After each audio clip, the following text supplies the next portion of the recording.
Ce soir, nous allons explorer ensemble un tout petit peu cette alliance de Noé qui est exposée dans le chapitre 9 de la Genèse. Et l'alliance de Noé, c'est un temps qui est un moment, bien sûr, fondamental dans l'histoire biblique et dans l'histoire de l'humanité.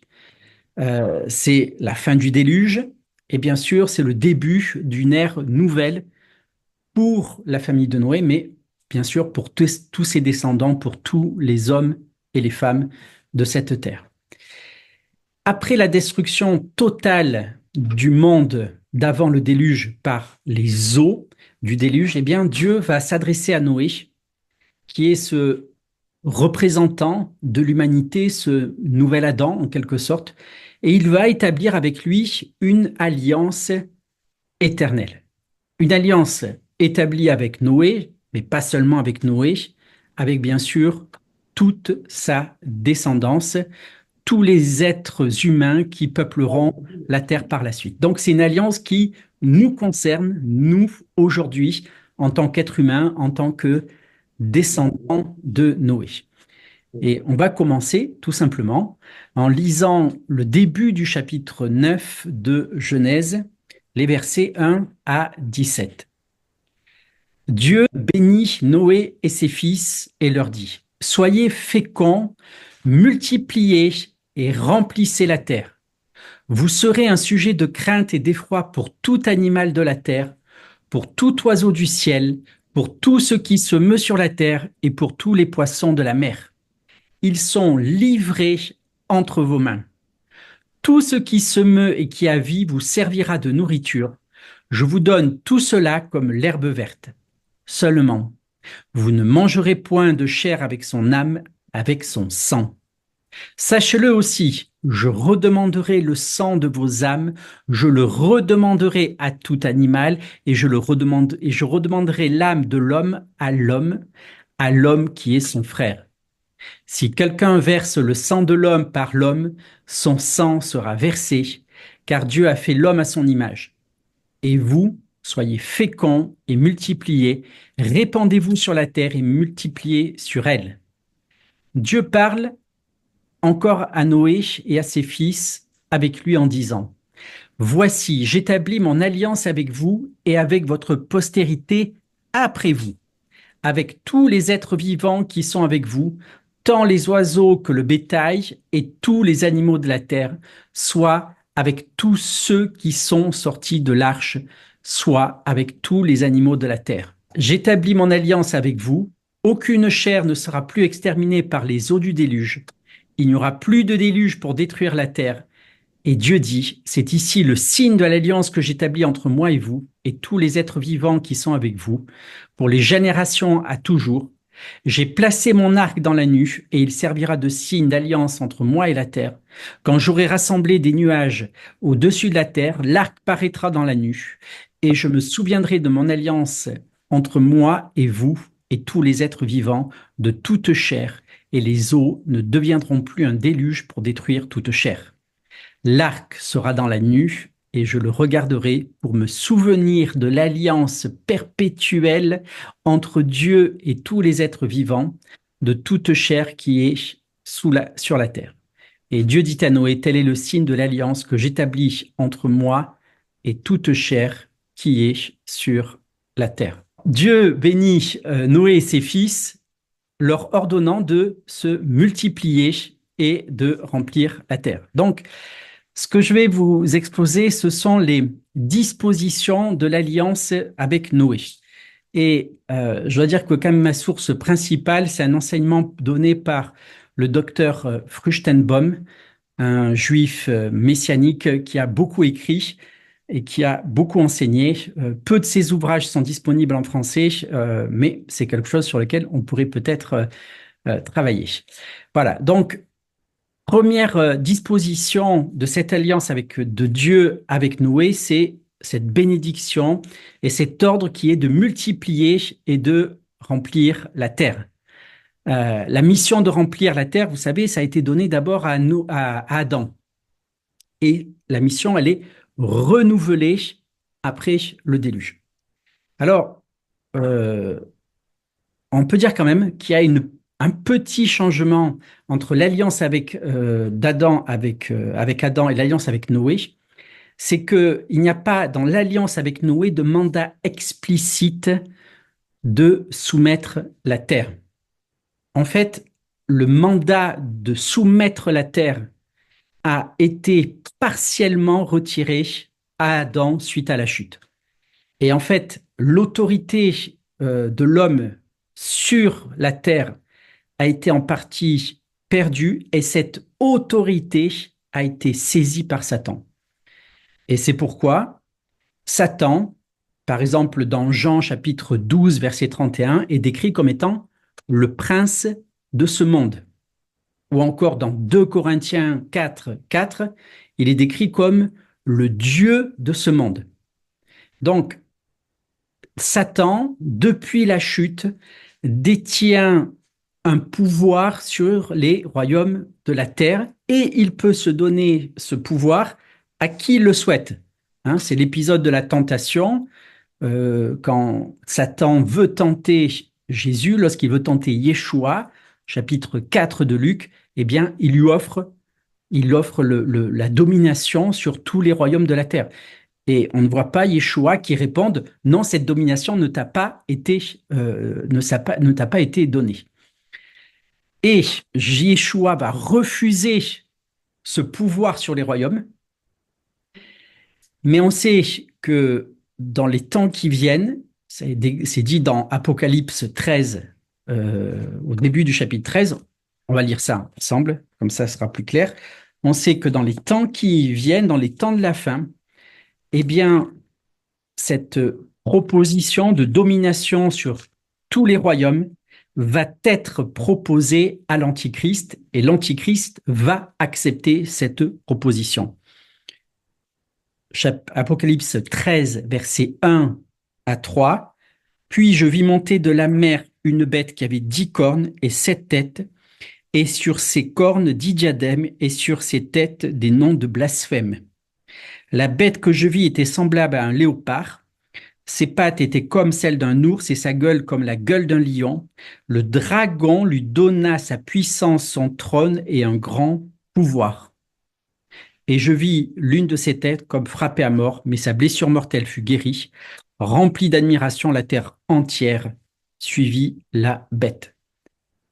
Le dragon donne sa puissance, il donne son trône, il donne un grand pouvoir à cette bête qui monte de la terre, qui est à la fois l'Empire, mais qui est aussi l'Antichrist. Deuxième élément de cette alliance, deuxième disposition de cette alliance, c'est la crainte des animaux. C'est au verset 2, Genèse 9, verset 2, la crainte de l'homme est introduite chez les animaux et l'homme doit dominer sur eux. Alors, en partie, l'homme a perdu son pouvoir sur la terre, mais en ce qui concerne sa relation avec les animaux, il a autorité sur le règne animal. Vous serez un sujet de crainte et de terreur pour tout animal de la terre, pour tout oiseau du ciel, pour tout ce qui rampe sur le sol et pour tous les poissons de la mer. Ils sont livrés entre vos mains. Et la conséquence de cette domination de l'homme et de cette relation de crainte entre l'animal et l'homme, eh bien, c'est que, troisièmement, le régime alimentaire des hommes va changer. Auparavant, l'homme, Adam, Ève et toute l'humanité qui a suivi, les hommes étaient végétariens. Et depuis cette alliance avec Noé, on les autorise à manger des animaux. Genèse 9, verset 3.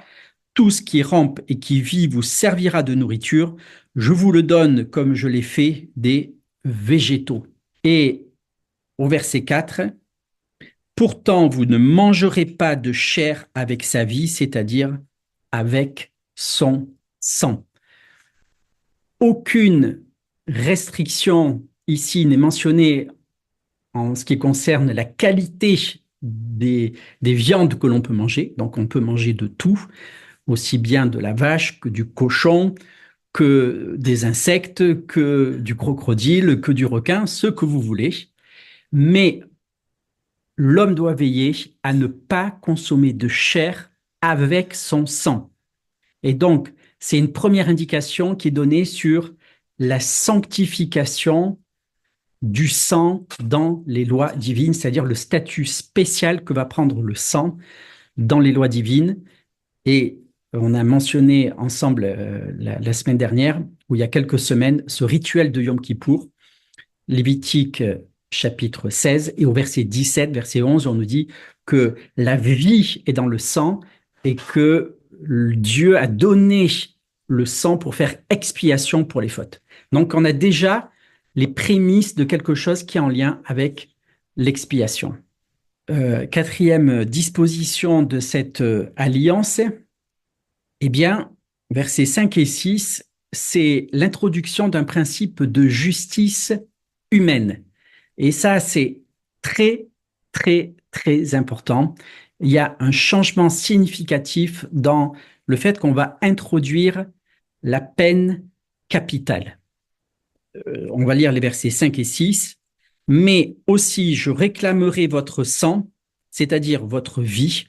Je le réclamerai à tout animal et je le réclamerai à chaque homme. Et je réclamerai à chaque homme la vie de l'homme qui est son frère. Celui qui verse le sang de l'homme, par l'homme, son sang sera versé. C'est un moment très important dans l'histoire de l'humanité parce que cette loi, elle marque le début de l'instauration de la justice humaine et une justice humaine qui va prendre la forme de tribunaux humains. Et selon les rabbins, eh bien, l'obligation d'établir des tribunaux de justice découle directement de ce passage. On a ça aussi dans le Nouveau Testament, dans l'Épître aux Romains, chapitre 13, verset 4. Il est dit, « Les gouvernants ne sont pas à craindre quand on fait le bien, mais quand on fait le mal. Veux-tu ne pas craindre l'autorité? Fais le bien et tu auras son approbation. Car elle est au service de Dieu pour ton bien. Mais si tu fais le mal, sois dans la crainte, car ce n'est pas en vain qu'elle porte l'épée, étant au service de Dieu pour montrer sa vengeance et sa colère à celui qui pratique le mal. » Ce qu'on nous dit ici, c'est que les autorités sont présentées comme des serviteurs de Dieu qui portent l'épée pour exercer la justice. Il y a donc en fait deux types de serviteurs de Dieu, les juges et puis les serviteurs de Dieu, les apôtres, les prophètes, les évangélistes, les pasteurs, les enseignants, enfin tous ceux qui font un service divin, les sacrificateurs. Et donc tout ça font le service pour Dieu, mais une autre catégorie de serviteurs, ceux qui sur la terre exercent la justice. On va revenir sur cette notion parce que c'est très très important pour nous aujourd'hui. Autre stipulation de cette alliance, c'est la préservation de l'humanité. Dieu fait la promesse au verset 8 et 11 que l'humanité ne sera pas effacée de la terre par un déluge. Et l'alliance se termine eh bien, par un signe d'alliance. Dieu conclut cette alliance en établissant un signe tangible de l'alliance, c'est-à-dire l'arc qui va apparaître dans le ciel au moment de la pluie, avant ou après la pluie. Et ce signe va rappeler à l'humanité la promesse que jamais plus un déluge ne détruira toute la terre. Et donc cet arc-en-ciel va être un symbole, un message en fait de grâce. Parce que bien que l'humanité ait mérité la destruction à cause de sa méchanceté, eh bien Dieu choisit de faire comme une pause dans son jugement. Il va offrir en fait un temps de grâce.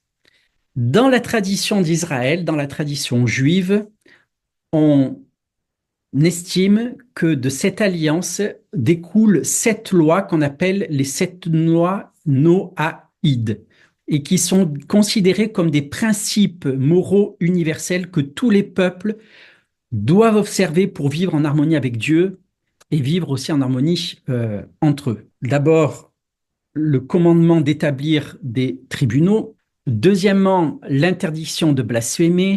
Troisièmement, l'interdiction de l'idolâtrie. Quatrièmement, l'interdiction des unions illicites. Cinquièmement, l'interdiction de l'assassinat. Sixièmement, l'obligation de s'abstenir du sang et l'interdiction de manger de la chair arrachée à un animal vivant. Et l'interdiction du vol. Je ne vais pas discuter si effectivement ces sept lois existent. Euh, c'est une interprétation comme une autre, mais ce qu'il y a de sûr, c'est que Dieu, à partir de Noé, va demander aux hommes d'établir des tribunaux humains. Et le motif de l'établissement de ces tribunaux humains est indiqué dans la suite de notre passage. Regardez les versets 14 et 15. Il arrivera que quand j'amoncellerai des nuées sur la terre, l'arc apparaîtra dans la nue, et je me souviendrai de l'alliance que j'ai avec vous et avec tout être vivant, de quelque sorte qu'il soit, pour que les eaux ne deviennent plus un déluge détruisant les créatures de toutes sortes. Lorsque les péchés des hommes s'accroissent et que Dieu s'apprête à dresser son tribunal céleste pour juger la terre, l'arc apparaîtra dans la nuée. Pourquoi, euh, pourquoi cet amoncellement de nuages? Eh bien, c'est un amoncellement qui annonce un jugement divin. Et Dieu dit, lorsque je vais m'apprêter à juger la terre au moyen d'un déluge, eh bien, l'arc va apparaître et je me souviendrai de cette alliance et je ferai en sorte que ce déluge ne se produise pas.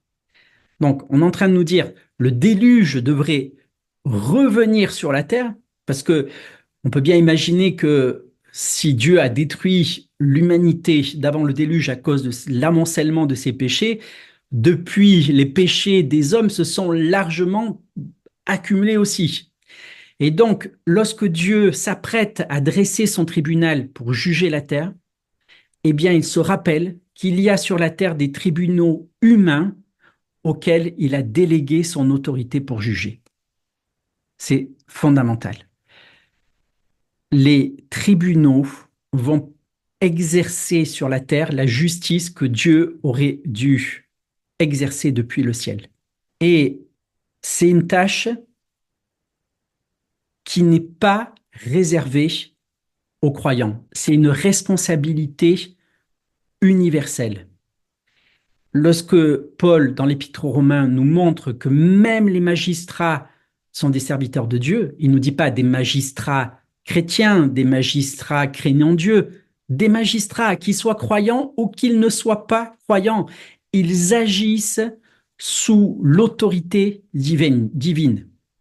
Et donc, l'autorité de juger est indépendante de la foi ou d'une appartenance religieuse. Les hommes jugent les affaires des hommes et ce droit et ce devoir d'exercer la justice n'a pas été donné aux croyants de manière spécifique. Le magistrat est le serviteur de Dieu indépendamment du fait qu'il soit croyant et le croyant doit lui être soumis. Alors, ces lois que Dieu va donner à l'humanité, eh bien, forment un cadre de vie morale qui est essentiel à la coexistence pacifique au sein des nations. Quel est le statut de l'alliance de Noé? L'alliance de Noé est une alliance inconditionnelle et permanente. Il n'y a rien qui restreignent la portée de cette alliance. On ne demande pas aux hommes de faire quelque chose pour que cette alliance soit valable. Elle est valable parce que Dieu a décidé de faire cette alliance et même le signe de cette alliance, c'est pas comme ça va être avec l'alliance donnée à Abraham, la circoncision, donc un signe que les hommes peuvent assumer. C'est le signe, c'est l'arc-en-ciel dans la nuée, quelque chose que l'homme ne peut pas produire. Donc, c'est une alliance inconditionnelle, une alliance permanente, une alliance éternelle. Donc, contrairement à d'autres alliances, elle ne dépend pas de la fidélité ou de l'action des hommes. Et elle est donnée gratuitement par Dieu et elle s'étend à toute sa création. Il y a quand même une restriction à donner, c'est que cette alliance n'est pas gage de salut. Elle n'est pas un moyen par lequel l'homme peut être sauvé. Elle pose des bases pour l'organisation morale et sociale de l'humanité, mais c'est pas une alliance qui permette à l'homme de se réconcilier avec Dieu ou d'obtenir la rédemption. Elle annonce une rédemption à venir parce que on doit s'abstenir de sang et on verra ensuite dans les lois du Lévitique que le sang est là pour faire l'expiation. Donc elle annonce une future expiation par le sang, mais en elle-même, elle ne peut donner à l'homme le salut.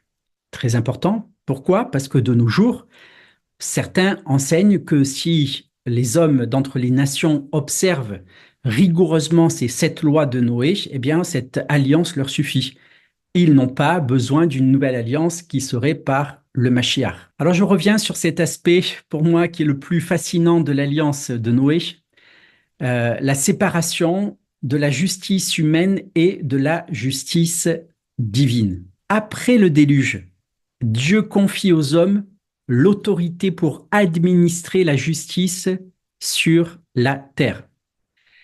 Mais de toute évidence, cette justice, elle est limitée et elle est imparfaite. Le système institué par Dieu est conçu pour atténuer la rigueur du jugement divin. Mieux vaut être jugé par des hommes, même imparfaitement, qu'être jugé directement par Dieu avec toute la rigueur divine. Parce que auprès des hommes, on peut obtenir des circonstances atténuantes. Auprès des hommes, on peut plaider sa cause, on peut même échapper à la justice des hommes.